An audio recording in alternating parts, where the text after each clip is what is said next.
Gostoso, né, irmãos? Ouvir esse relatório, muito precioso e com certeza nos inspira. E eu fui muito abençoado. Muito bem. Final do culto, depois acho que a Raide vai voltar lá do culto infantil, dá para você conversar um pouco com ela. Se tiver alguma pergunta, pode fazer, tá bom? E a gente vai colocar no grupo, viu, o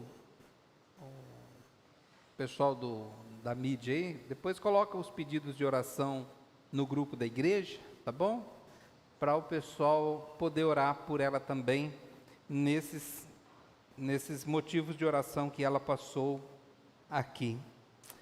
Irmãos, hoje também nós não teremos o provérbio do dia, mas vamos direto à nossa mensagem, que é hoje em Efésios, capítulo 3, versículo de 1 a 13. NVT. Tá aqui. Faremos a leitura da palavra de Deus. Estamos trabalhando aqui nesses domingos no livro de Efésios. Essa já é a 7ª mensagem que estamos trazendo aqui no livro de Efésios. Então abra a sua Bíblia, Efésios capítulo 3, versículo de 1 a 13. Vamos orar, irmãos? Senhor, fala conosco por meio da Tua palavra, que o Senhor nos dê a graça de compreender o que nós vamos ler, e que nós possamos, ó Deus, ser iluminados naquilo que vamos aprender hoje, e naquilo que for a necessidade da nossa vida, em cada um aqui em particular, que o Senhor possa nos dar a graça de ser transformado, Pai. Aumenta a nossa fé, fala conosco e nos dá a direção dentro daquilo que vamos falar. Em nome de Jesus, eu peço por aqueles que estão vendo o culto pela internet, que por algum motivo não puderam estar presente hoje, e também, ó Deus, que o Senhor possa alcançá-los com uma bênção especial. Obrigado por tudo que o Senhor tem feito por nós até aqui, em nome de Jesus, amém. Vamos lá, irmãos. Quando eu penso em tudo isso, eu, Paulo, prisioneiro de Cristo Jesus para o bem de vocês, gentios, tomando por certo a propósito que vocês sabem que Deus me deu essa responsabilidade especial de estender a sua graça a vocês. Como lhes escrevi anteriormente, em poucas palavras, próprio Deus revelou esse segredo a mim. Ao lerem o que escrevi, entenderão a minha compreensão desse segredo a respeito de Cristo, que não foi revelado a gerações anteriores, mas agora foi revelado pelo Espírito aos santos apóstolos e profetas. E este é o segredo revelado. Tanto gentios quanto judeus que creem nas boas novas participam igualmente das riquezas herdadas pelos filhos de Deus. Ambos são membros do mesmo corpo e desfrutam a promessa em Cristo Jesus. Pela graça e pelo grande poder de Deus, recebi o privilégio de servir anunciando estas boas novas.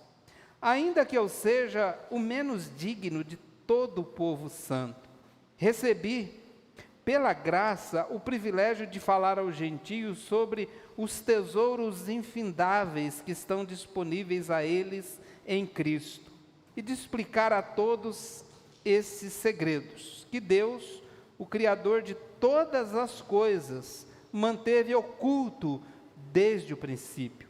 O plano de Deus era mostrar a todos os governantes e autoridades nos domínios celestiais, por meio da igreja, as muitas formas da sabedoria divina.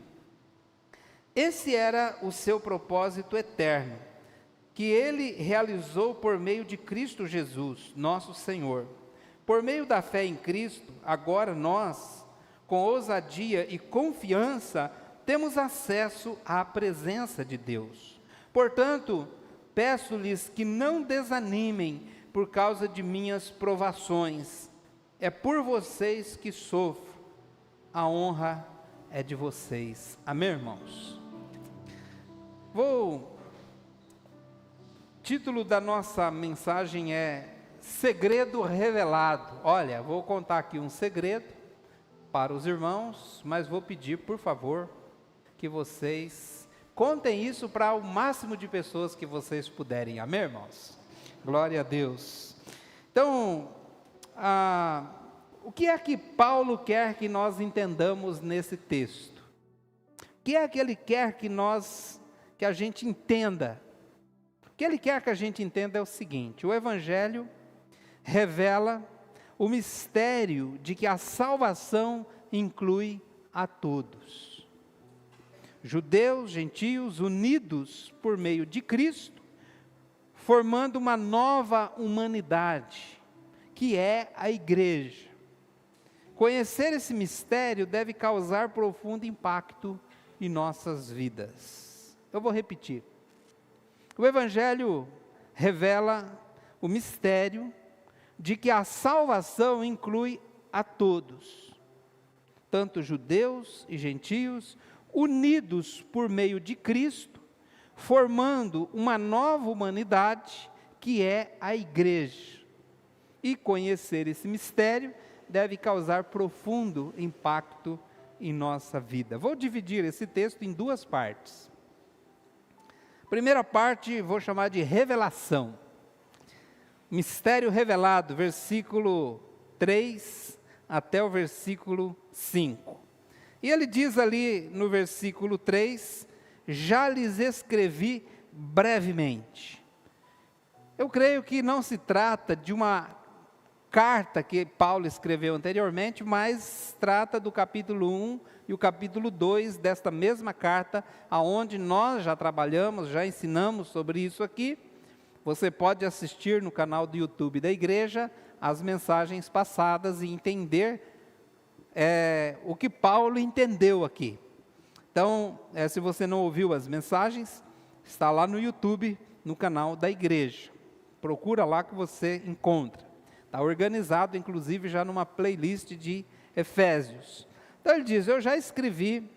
E ele diz também, ao lerem isso, ao lerem o que eu escrevi, vocês poderão entender a minha compreensão do mistério de Cristo. O apóstolo Pedro falou que Paulo escreveu algumas coisas difíceis de entender e que pessoas mal intencionadas distorciam essas coisas para poder enganar as pessoas a respeito da sua fé. Portanto, irmãos, é preciso ler com atenção. Nós fizemos lá na nossa célula essa semana, como talvez outros irmãos fizeram também, um exercício de interpretação desse texto aqui.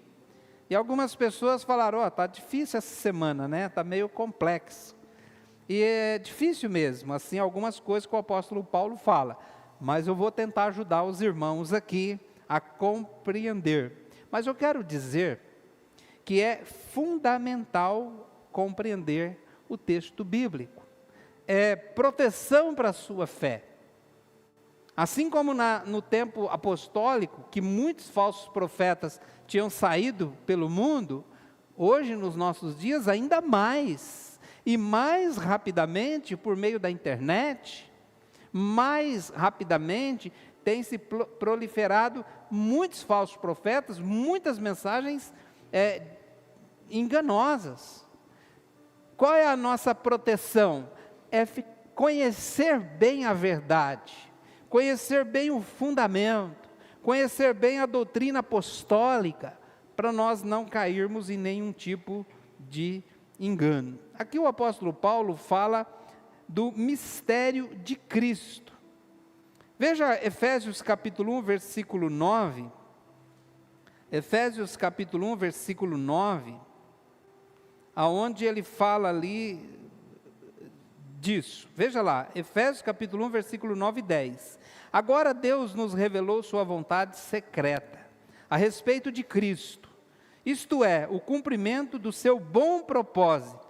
Versículo 10. E o plano é este: no devido tempo ele reunirá sob a autoridade de Cristo tudo que existe nos céus e na terra. Então, ele revelou o plano eterno dele, que é sobre a pessoa de Cristo. E Deus, no seu plano eterno, nos incluiu no plano, nos incluiu nesse plano, nos salvando e nos incluindo nesse plano. Então nós vamos ver hoje, mas também tem um outro texto que eu quero mostrar aos irmãos aqui, que é Colossenses capítulo 1, versículo 24. Colossenses capítulo 1, versículo 24.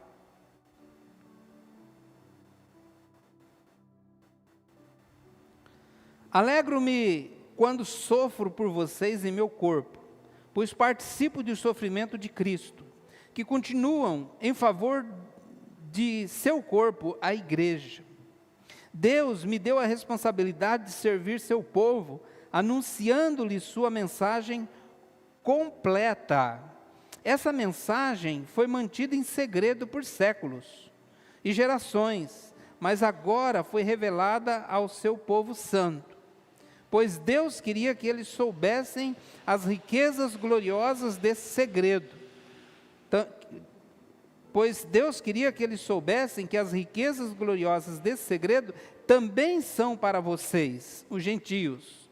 E o segredo é este: Cristo está em vocês, o que lhes dá a confiante esperança de participar da sua glória. Como diz na versão atualizada, Cristo em vós, a esperança da glória. Meus irmãos, então esse é o segredo que ficou oculto até os profetas lá do Velho Testamento, ficou oculto.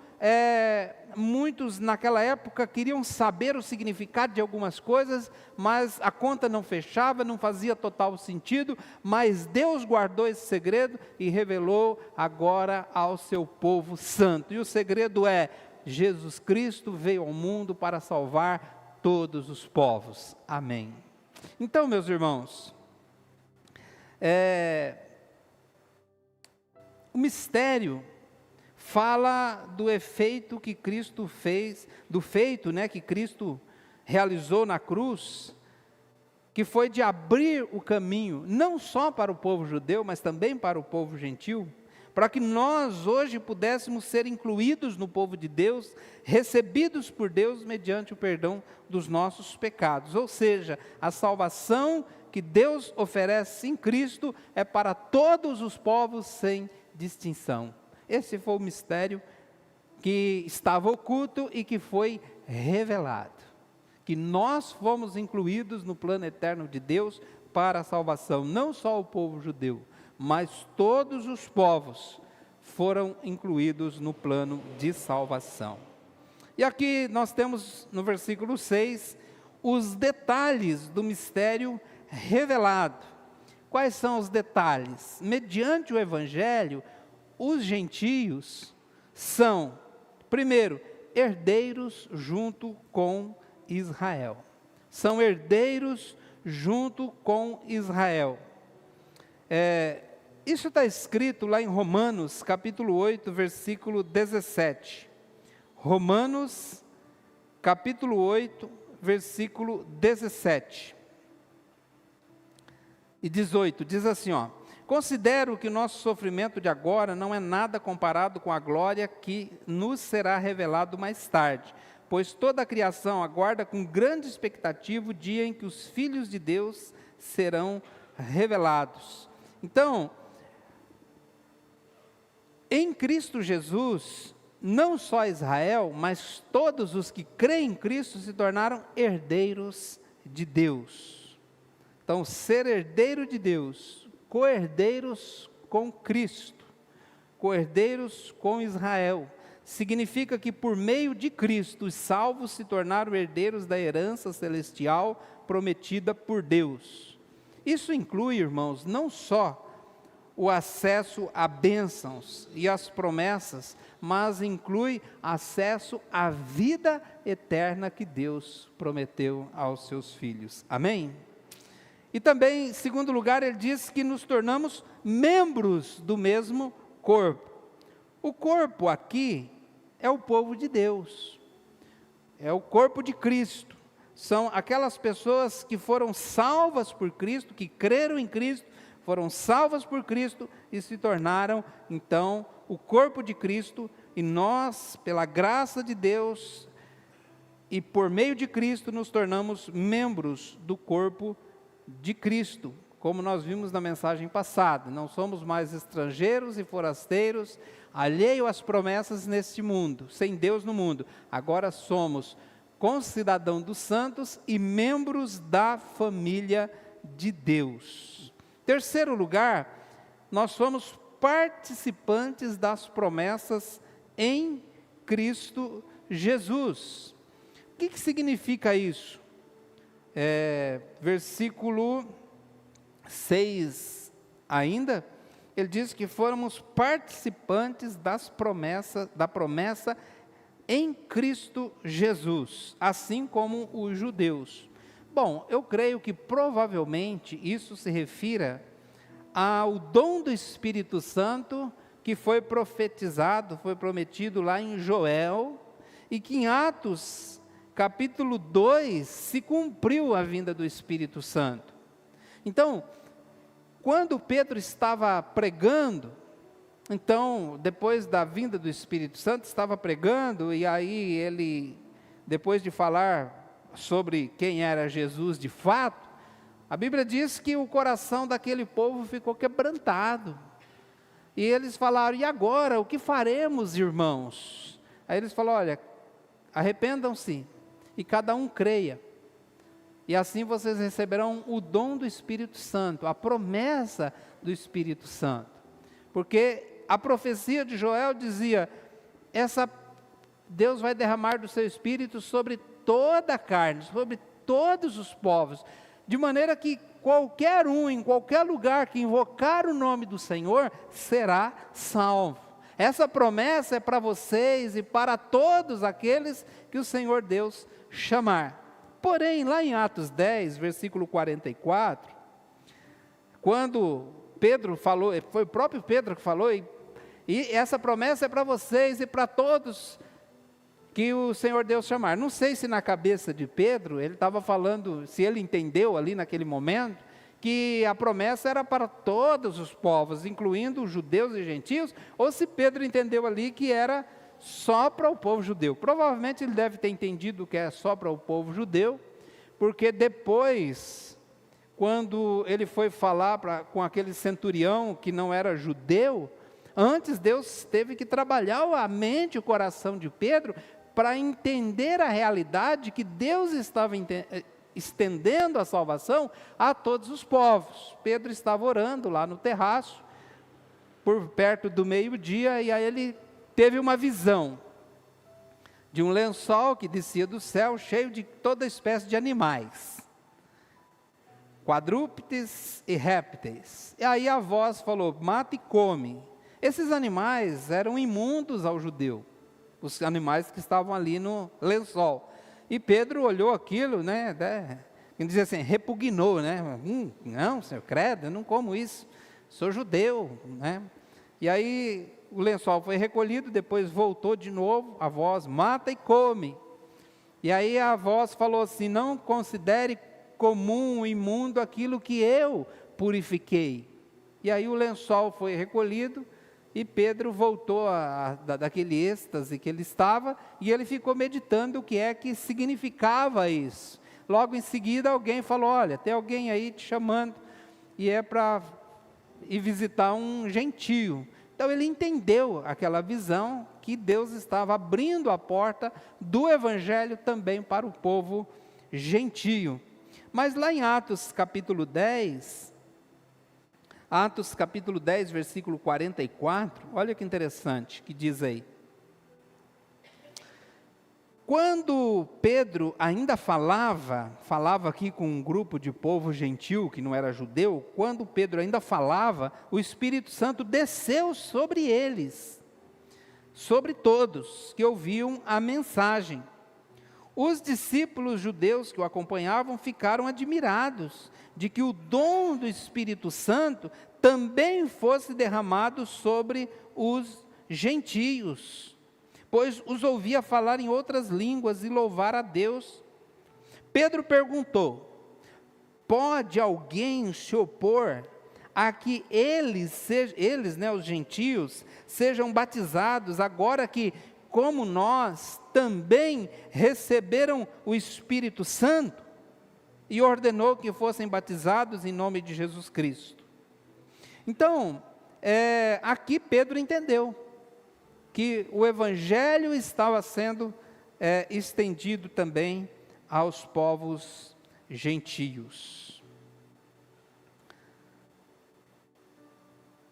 Então, irmãos, como nós ouvimos na semana passada, não éramos povos, éramos estrangeiros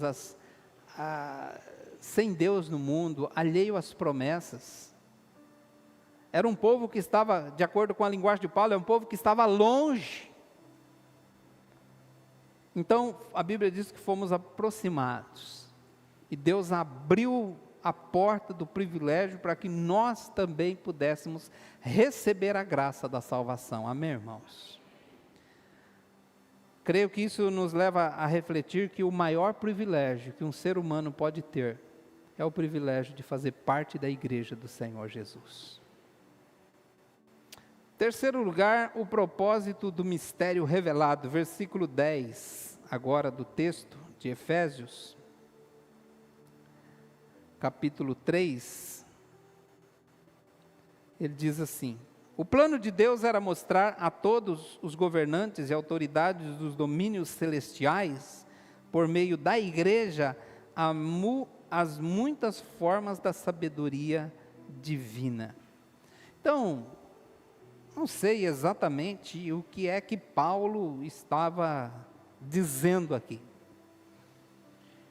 Mas o que ele está dizendo é que a salvação, ela revelou ao mundo espiritual, talvez ele esteja se referindo provavelmente aos anjos santos, que não sei se você sabe ou não, mas a Bíblia diz que os anjos se interessaram muito pela pregação do Evangelho. Os anjos se interessaram pelo trabalho missionário que Jesus veio fazer. Então ele diz assim que, talvez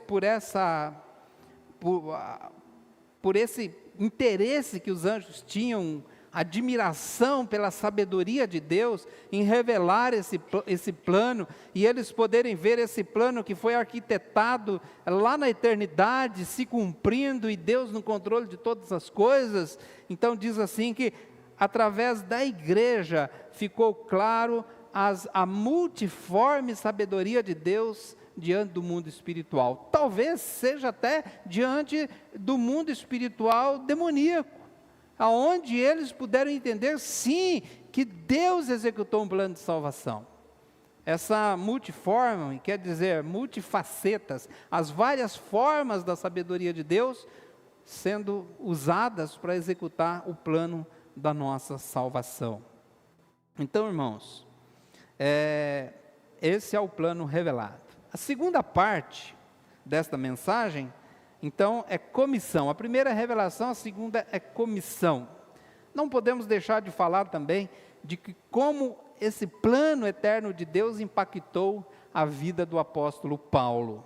Nós estamos hoje aqui um culto de missões, e coincidiu de trazer esse texto aqui para o culto de missões, e eu espero que esta segunda parte aqui possa impactar as nossas vidas em relação à obra missionária, tá certo? Então vamos lá. Conhecer esse mistério impactou profundamente a vida do apóstolo Paulo. Versículo 1, novamente, ele diz: quando eu penso em tudo isso o quê? Tudo isso que ele falou no capítulo 1 e capítulo 2, do plano revelado de Deus. Então ele diz: quando eu penso em tudo isso, eu, Paulo, prisioneiro, não do Império Romano, não de César, prisioneiro de Cristo, Jesus, para o bem de vocês. Então Paulo, quando escreveu essa carta, ele estava preso lá em Roma. Mas é interessante porque ele nunca se considerou um prisioneiro de Roma. Porque Paulo, como eu já expliquei aqui nas mensagens anteriores, Paulo entendeu o plano que Deus tinha na vida dele para levá-lo para Roma. Quando Paulo estava preso lá em Jerusalém, antes de ser enviado para Roma, colocaram ele numa cela. E ele estava lá sozinho naquela cela, talvez assustado, preocupado, ou estava ali refletindo sobre as coisas que iriam acontecer, e alguém foi fazer uma visita para o apóstolo Paulo naquela noite. Sabe quem foi? O próprio Cristo.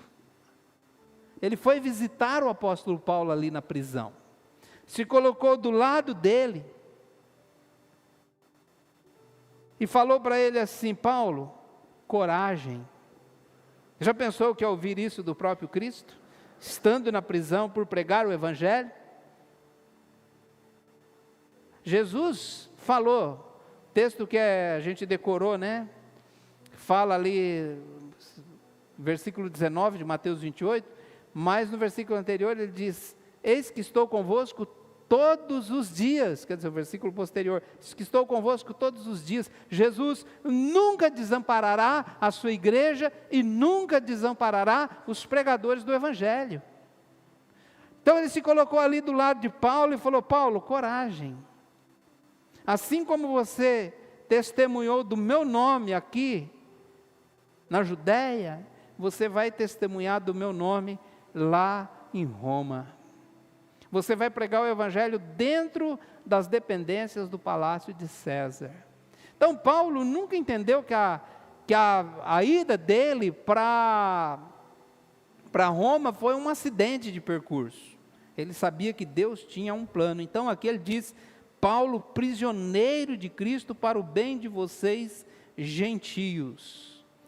Então, no versículo 2, Paulo mostra primeiramente que Deus havia lhe dado uma responsabilidade.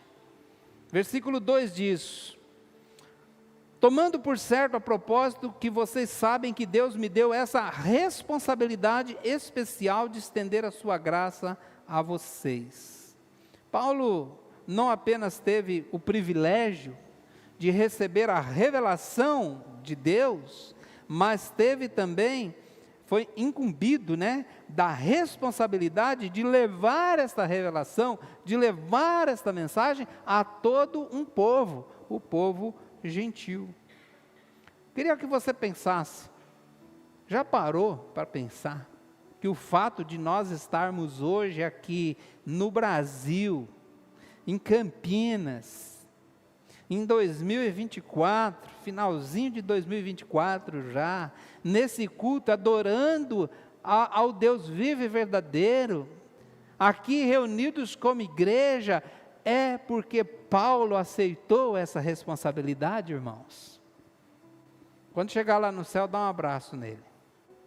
Fala: obrigado por ter aceito a responsabilidade de trazer o Evangelho aos povos gentios. Amém, irmãos? Então, mas, aproveitando o gancho, já parou para pensar? Eu queria que você pensasse um pouquinho agora, que sim, Paulo tem a ver com a história de nós estarmos aqui hoje, mas já parou para pensar que o fato de você estar aqui hoje, sentado aí no banco, ouvindo a mensagem da palavra, tem a ver também com alguém que aceitou, que assumiu, a responsabilidade de orar por você, convidar você para vir no culto, orar pela sua vida, levar o Evangelho até você. Já parou para pensar nisso? E talvez você até saiba quem foi, Alguém orou por você, alguém assumiu o compromisso pela tua vida, e por isso você está aqui hoje. E também posso continuar o desafio. Deus quer que você assuma o compromisso de levar o Evangelho até alguém. Deus quer que você assuma o compromisso de levar a mensagem do Evangelho até alguém que não conhece. Acabamos de ouvir aqui a missionária Heidi. Ela aceitou não só o desafio, mas obedeceu o chamado de Deus, aceitando a responsabilidade de ir até Guiné-Bissau, lá perto do norte da África, para levar o Evangelho àquele povo. Talvez Deus não vai chamar você para ir para lá trabalhar na África ou em algum país muçulmano, mas Deus chamou você para levar o Evangelho a alguém. Deus chamou você para pregar o Evangelho por alguém, assumir o compromisso de pregar o Evangelho para alguém. A pergunta é: você tem aceitado? Você tem obedecido? Você tem aceitado a responsabilidade que Deus está te dando de pregar o Evangelho para alguém? Então, irmãos, Paulo obedeceu ao chamado, aceitou o chamado de pregar o Evangelho aos povos gentios, apesar das dificuldades. Assim nós também devemos aceitar a responsabilidade, mesmo que enfrentemos dificuldades, para poder levar o Evangelho àqueles que não conhecem. Segundo lugar, nós vemos aqui, primeiro então nós vimos a responsabilidade, e segundo nós vimos aqui o privilégio, versículos 7 a 9. Versículo 1, primeiramente, tem o primeiro fato que mostra que Paulo se sentia privilegiado. Ele não via o ministério, apesar de ter sido um ministério extremamente difícil, mas Paulo não viu o ministério como algo, um peso, como algo que ele não via a hora de se livrar, como algo que ele não via a hora de acabar, mas ele via aquilo como um grande privilégio. Nós vemos no versículo 1, ele diz: eu sou prisioneiro de Cristo. Ele diz: eu sou prisioneiro de Roma. Eu sou prisioneiro, que coisa, né? Me prenderam. Não. Ele diz: eu sou prisioneiro de Cristo. Cristo me colocou aqui porque Ele tem um propósito na minha vida. Paulo entendeu que o fato dele estar preso em Roma era um privilégio de poder pregar o Evangelho. Aliás, o que levou Paulo à prisão foi o crime de pregar o Evangelho ao povo gentil. Segundo fato que mostra que Paulo era privilegiado, está no versículo 7. Pela graça e pelo grande poder de Deus, recebi o privilégio de anunciar essas boas novas. Segundo motivo aqui, ele fala pela graça de Deus, a dádiva de Deus, é o presente que Ele me deu de poder anunciar. Que privilégio eu tenho de anunciar as boas novas ao povo gentil. É assim que nós deveríamos pensar também. Terceiro lugar, ele diz aqui no versículo 8, ele fala assim: olha, eu sou o menos digno dentre todos os santos. Uma outra tradução diz: eu sou o menor dos menores. Eu sou a pessoa mais indigna. E por que ele dizia isso? Paulo foi perseguidor da igreja. Paulo dedicou boa parte da vida dele para tentar acabar com os cristãos. Paulo, não sei se ele pessoalmente matou algum cristão, mas ele era cúmplice da morte de muitos cristãos. Estevão, por exemplo, quando foi martirizado, Paulo estava ali consentindo com a morte dele, estava autorizado legalmente a executar Estevão, tanto que quando ele morreu, tiraram as vestes deles e depositaram aos pés de Paulo. Depois que Paulo, a Bíblia diz que ele assolava as igrejas, era um terror. Um homem que perseguia com o propósito de matar os cristãos, teve um encontro com Jesus no caminho de Damasco. Naquele encontro com Jesus, ele entendeu quem era Jesus, ele se rendeu a Cristo, e ele passou a amar profundamente o nome de Jesus. Então, quando ele disse aqui, eu sou o menor dos menores, ele quer dizer, eu era um perseguidor da igreja. Por isso eu não me acho digno. Então, ele se sentia extremamente privilegiado de poder anunciar o nome do Senhor Jesus. Irmãos, em quarto lugar, versículo 8 ainda, ele recebeu o privilégio de falar aos gentios sobre os tesouros infindáveis que estão disponíveis a eles em Cristo. O que é a mensagem do Evangelho? O que é a mensagem de salvação? Paulo define aqui como os tesouros infindáveis que estão disponíveis em Cristo. A mensagem do Evangelho é a mensagem mais preciosa que existe no mundo. A mensagem do Evangelho é o conteúdo mais precioso. É muito mais precioso do que algo que possa dar vida humana, porque o Evangelho, ele dá vida eterna. Ele traz a pessoa do estado de morto em seus delitos e pecados para um estado de vivos em Cristo Jesus. Mas não só isso, mas herdeiro das promessas de Deus, membro da família de Deus, co-herdeiro com Cristo de todas as coisas que Deus tem. Então Paulo falou, que privilégio. Talvez você, não estou julgando, não estou aqui apontando o dedo, só fazendo você pensar, mas talvez você não dê tanto valor assim à pregação do Evangelho. Talvez para você não é algo tão precioso a se entregar para alguém.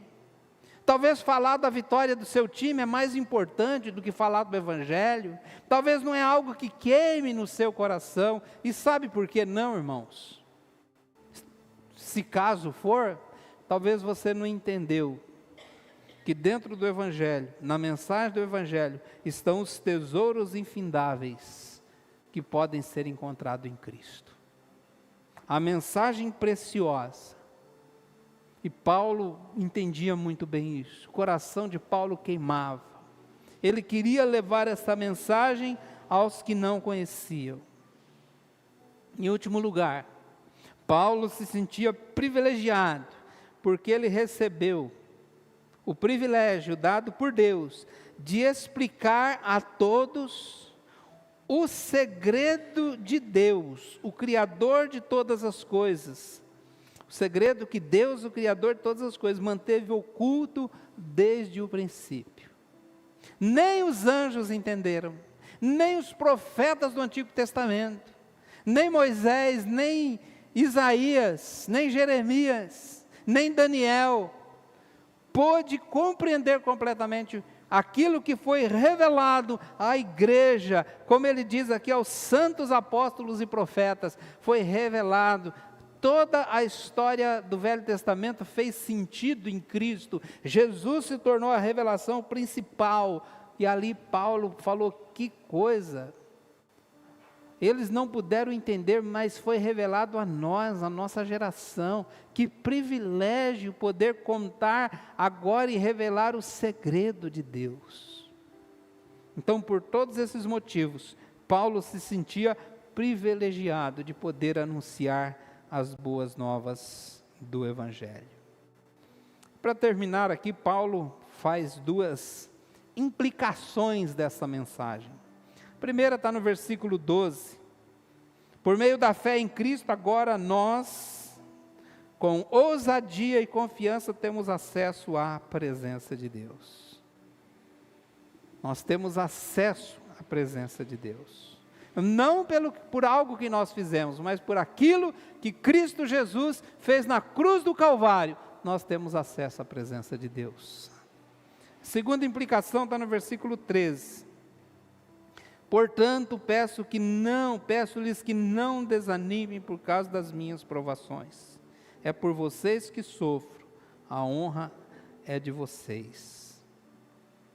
Então Paulo está dizendo, olha, vocês não têm nenhum motivo para ficar desanimado pelo fato de eu estar preso, pelo fato de eu ser afligido por causa do Evangelho. Isso não é motivo de desânimo, pelo contrário, é motivo de orgulho. Vergonha, irmãos, é ser preso por fazer coisa errada, não é verdade? Isso é vergonhoso. Paulo não foi preso porque estava fazendo algo errado. Talvez fosse ilegal mesmo, né, naquela época, pregar o Evangelho. Mas Paulo continuou pregando. Ele estava preso por ter pregado o Evangelho. Então, irmãos, nós também hoje não devemos desanimar quando enfrentarmos qualquer tipo de luta por causa da pregação do Evangelho. Eu sei que as lutas que nós enfrentamos hoje aqui no Brasil são bem poucas. Nós vivemos num país livre, podemos pregar o Evangelho abertamente, não há restrição. O máximo que pode acontecer é alguém tentar nos ridicularizar por causa da nossa fé. O máximo que pode acontecer é alguém ficar irritado, zangado com a gente por pregar o Evangelho. O máximo que pode acontecer, talvez você ser expulso de alguma casa, e se for pregar o Evangelho. Eu já fui expulso uma vez de uma casa, porque chegou o momento em que o homem entendeu o que eu estava dizendo, que se ele não entregasse a vida de Jesus, ele ia para o inferno, e ele não gostou. Falou assim, você está querendo dizer que eu vou para o inferno? Eu falei, eu não, né? A Bíblia. Ele falou, bora, chega, já deu por hoje. Né? E ainda falou assim, ó, se você quiser vir um outro dia para conversar sobre outro assunto aqui, vai ser bem-vindo, mas esse assunto eu não quero mais não. Então, pode acontecer, mas dificilmente alguém vai ser preso, pelo menos por enquanto, irmãos. E não se admire se a coisa mudar daqui para frente, não, tá? Se admire não, porque a expectativa não é muito boa. Mas, por enquanto, ninguém é preso por pregar o Evangelho. Podemos pregar abertamente. Agora, pergunta é, o que tudo isso tem a ver conosco? Que lição nós podemos tirar? Rapidamente, quero destacar aqui alguns pontos. A primeira lição é a seguinte. Deus, e essa aplicação aqui, que eu quero fazer agora, não é só dessa mensagem, mas é de todas as mensagens que eu preguei até agora no livro de Efésios. E a verdade é, Deus tem um plano, e Ele tem executado o seu plano com perfeição, amém, irmãos? A nossa vida não é um carro desgovernado ladeira abaixo, Deus está no controle, e nós louvamos a Ele por ter nos revelado esse plano a nós também. Segunda coisa, privilégio, por fazer parte da igreja de Deus. Que privilégio, irmãos. E assim como eu disse, se uma pessoa às vezes não tem prazer em pregar, não sente a urgência, a necessidade de pregar o Evangelho, talvez ele nunca entendeu o que é tão maravilhoso que está envolvido nesse Evangelho. É a mesma coisa se a pessoa não dá valor por fazer parte da igreja de Deus. É algo secundário na vida dele, não é algo tão importante para ele, é porque ele não entendeu as insondáveis riquezas de Cristo também reveladas através da sua igreja. Estamos chegando aí no finalzinho da nossa leitura do Maná, e o livro de Apocalipse fala bastante sobre isso. Que privilégio fazer parte da igreja. A igreja de Jesus é algo maravilhoso, e nós devemos valorizar muito esse privilégio. E não tem como nós lermos esse texto sem pensar como nós às vezes desperdiçamos a oportunidade de fazer parte da vida da igreja. Como eu tenho falado aqui, e os irmãos já estão decorando, a igreja, ela não é um clube, a igreja não é uma instituição, a igreja é uma família da qual os santos fazem parte. Igreja não é um lugar para frequentar. Igreja é uma família para pertencer. Quanto mais nós estudamos, quanto mais nós aprendemos sobre a igreja, mais o nosso amor por ela deve crescer, mais o nosso envolvimento com a igreja deve aumentar. E ao lermos o que a Bíblia fala sobre o corpo de Cristo, que é a igreja, nós aprendemos que não tem nenhum membro que fica de fora, mas o Espírito Santo colocou todos em atividade dentro desse corpo, agindo uns aos outros para o crescimento mútuo. Capítulo 4 de Efésios, falaremos bastante sobre esse assunto, de acordo com o que Paulo fala lá. Então, irmãos, é um privilégio fazer parte, é um privilégio se reunir como igreja do Senhor Jesus. É um privilégio edificar-se uns aos outros nesta santa comunhão. Terceiro lugar, obediência ao chamado. Apesar das dificuldades, Paulo obedeceu o chamado de pregar ao povo gentil. Nós também devemos igualmente estar prontos para servir a Cristo aonde Ele nos mandar. Aonde Cristo quiser nos levar. Quando eu tinha 18 para 19 anos de idade, eu era crente. Eu servia a Deus, mas não com muito empenho. Nesta ocasião eu tive uma experiência, depois de um culto, domingo à noite, como esse. Inclusive foi lá na igreja do Rio Pequeno, onde a missionária Raide é de lá.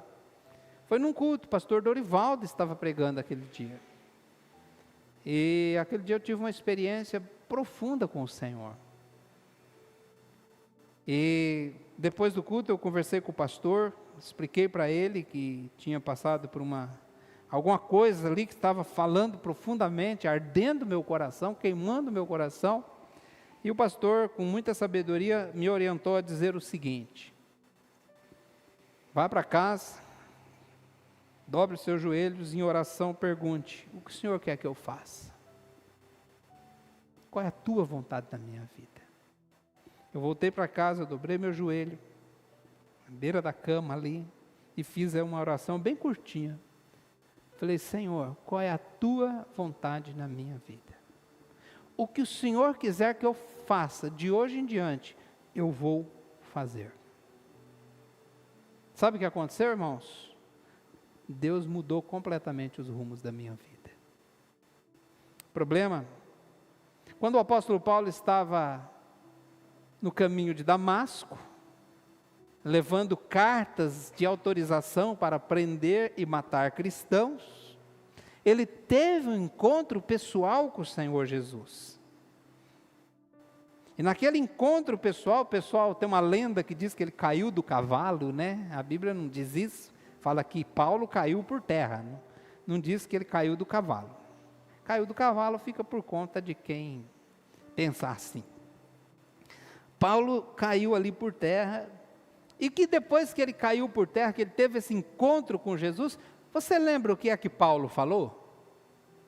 Quem lembra? O que Paulo disse? O que o Senhor quer que eu faça? O que o Senhor quer que eu faça? Fala a verdade, você já fez essa oração alguma vez na sua vida? Ou você vive naquele assim, é o que eu quero fazer, é o que eu penso, é o que eu quero fazer, é isso que para mim importa. Mas irmãos, Ele é o nosso Senhor, Ele é o nosso Senhor, e se Ele é o nosso Senhor, faremos bem em dedicarmos a nossa vida à vontade dEle, e com toda sinceridade, dobrar nossos joelhos e falar, Senhor, o que o Senhor quer que eu faça? Qual é a tua vontade na minha vida? O que o Senhor quiser que eu faça, eu farei. E se você fizer essa oração com toda a sinceridade, abrindo mesmo seu coração em obediência ao Senhor Jesus, Ele vai dirigir os seus passos dentro da vontade dEle. O problema, irmãos, é que muitas pessoas querem fazer a sua própria vontade. Estão presas ao seu próprio ego e não podem ser servos do Senhor Jesus Cristo. Irmãos, servir a Jesus é um grande privilégio. Baixe sua cabeça, vamos orar. Senhor, obrigado por esta palavra tão preciosa, Deus. Louvado seja teu nome, Pai. Ó Deus, obrigado por revelar o teu plano eterno a nós. Obrigado porque alguém um dia se responsabilizou pela minha salvação. Obrigado porque um dia alguém se responsabilizou pela salvação de cada pessoa que está aqui.